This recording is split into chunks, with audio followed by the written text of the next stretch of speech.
Good morning, this is Dr. Allen with Precision Spinal Care. Today is December the 12th, 2012. This video will be titled, Supplement, What's the Point? First person who ever invented the word vitamin wasn't, believe it or not, surprisingly, until 1911 by the name of, I'm going to have to look because it's really funky, Casimir Funk. Before that, people didn't have the word vitamin, so not a lot of, doesn't mean they weren't in existence, just means people didn't have multivitamins in their pockets jingling, trying to choke them down to a $4.9 billion industry, according to 2009. Website was on consumerlab.com. Anyway, June 16th. So here we go. What's the point? Most people today, if you just look around, if you stop in the grocery store and you watch people's carts, you look in there and you wonder, how can that make somebody healthy? When you're eating Fritos and Doritos and Ho-Hos, Cheese Whip and Cola, it's amazing to think that people go, well, why? It says it's got stuff on the side of it. So, what's your basic diet is the first question. If you grow your food, you know where it comes from, you know the farmer that raised it, you're a lot closer to home and a lot closer to be better health than people who get it at the cheapest cost from the furthest country. So, first question is, what was your food grown on? It's hard to say that all things are equal. So, garden, organic soil, you put in some compost, super. You get it from a hydroponic mesh with amino acids put in, the roots go into nothing but soup. You can't pretend that they're the same. Food wasn't grown that way in nature, so you can't really call it natural. You don't believe it? Take a bite of it. You ever eaten a hydroponic tomato? When you eat a hydroponic tomato, can you tell me it's rich and full of boisterous flavor like Grandpa's garden? We can just go over and knock off the dirt and take a bite. So, there's a big difference in flavor and taste. Another one is most people don't know that when food is picked and put into the truck and shipped to your store, it isn't picked red and waiting right off the vine like you'd go out in the garden and pick it. They pick it green as green can get, and they use ethylene glycol in a gas spray. My patients from whether it's Walmart or Sunmart or Hy-Vee have told me about it. You can read about it if you go online. I've even met people who had ethylene glycol poisoning from inhaling the spray when they're working there. But anyway, don't pretend that the food, the nutritional state of the food, is any better when you pull it early than when you pull it when it's ripe. No different than, Lord forbid, a baby become premature and tell me it's just as healthy as a baby that's born at maturity. There's just no comparison. What's put on the soil? Anybody who knows farming knows people pay money to put it on the crop to boost yield, not boost nutritional content. So when you talk to most farmers, they buy three major ingredients. They buy their nitrogen, their phosphorus, and their potassium. I had to look up the whys. I kind of had a clue, but just to give you some notes. The nitrogen develops leaf development and vivid green color, because vivid means it's healthy. And the phosphorus for root growth. And the potassium, sometimes called potash, was for root development and disease resistance. Farmers don't buy them because they love spending their money. Farmers buy them because it's good for business. The question is, like you take some certain salts, some of the, like the Himalayan rock salt or the salts from the sea salts, they have up to 84 minerals. So if you're buying 3 and you take it away from 84, the question is when you continually lack the 81, what happens to your health? So there's just kind of something to chew on for a bit. Go read about it, go research it, look it up. What's next?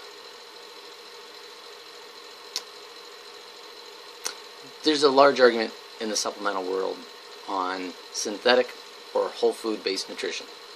Synthetic is you go to the store and you look at the product and it lines down, oh, it's got 100% of this, 80% of that, and it just lists raw synthetic ingredients at what percentages according to the RDA, the recommended daily allowance. It doesn't tell you that it's a complete food that's built together. It just tells you quantity. So most people who shop look at how many tablets do I get, what's it got in it, and how much does that cost me.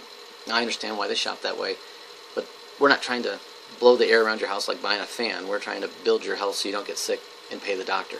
So here we go. 90% of most vitamins sold over the counter are synthetic.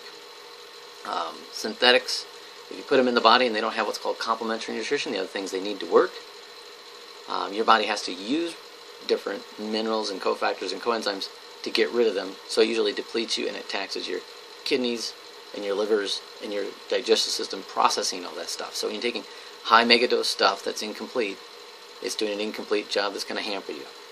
Anyone who's studied biochemistry understands that there are correlated things that need to go together for things to work. Like a lock and a key, they play together. And without them, it's really hard to get the job done.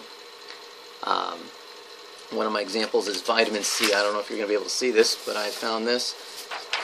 Vitamin C looks like that on a gas chromatograph. This is ascorbic acid. They're not even close to the same. So when people think they're buying vitamin C at megadoses, they're getting an incomplete fraction and it does an incomplete job. So there's just a simple example. But humans have this tendency to like to buy food, but they don't want to buy the whole food. They'd rather buy what they say is good in the food, concentrate it, refine it, and take too much of it and pretend it's going to do a better job than if you actually bought the food that had the thing in it that was good for you. And they'd be further than the truth, and if you don't believe me, look at the healthcare today, look around, tell me how that's working for you. Synthetic vitamins on the surface sound like a really good idea. They do. However, the cost and the benefit ratio of this near $5 billion industry is hampering the health of the United States. One of the funnest things that I don't have in my notes to tell you to do, call your wastewater treatment plant and check it out. Ask them what goes in their screens. Ask them what isn't breaking down. And you'll hear stories about the screens breaking and they have to pull out tons, not just pounds, tons of these tablets that are making it through you that are not dissolving. And I wonder where you're getting them, and I wonder what you're buying. So I'm not pushing my own product, I'm just saying investigate what you're going to eat. It should be whole food nutrition. Should have on the box, should tell you alfalfa powder. It should be able to tell you wheat germ. It should be able to tell you different ingredients you can actually name that you could realize were made from this earth. When you put those together, they work together and you heal better. That's really kind of the short story. And you don't need such a dose. You don't need these monster doses. Let's see, what's next? Your body. One of the people, I just met one yesterday, they think if I take this in, my body's going to use it, and if it doesn't use it, it'll keep it, and it'll use it later. So the theory is the delivery truck backs up the food to the mouth, the body breaks it down into individual components and puts it on these racks, such that when my body needs it, it'll just come over and take them off. It doesn't work that way. Bodies never work that way. What it does is it looks in that moving tube that goes through your body like a parade, and it says, I need this, this, and this. Kind of like a budget. When you go to the store, I need this, this, and this, and all these other things that I'd really like to have, I can't afford to keep around or afford to have right now, so I can't get these. So it's a need-based, current model system. That's how your body works. So what you take, if your body's not going to use it, it's gone. It's dumping it.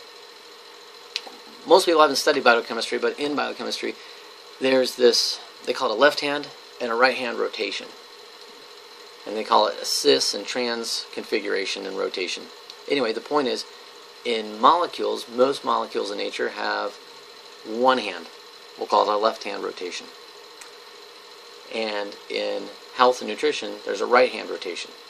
And no matter how many times you put the left glove on the right hand, it doesn't work. Your body has a certain amount of needs, and so does your nutrition.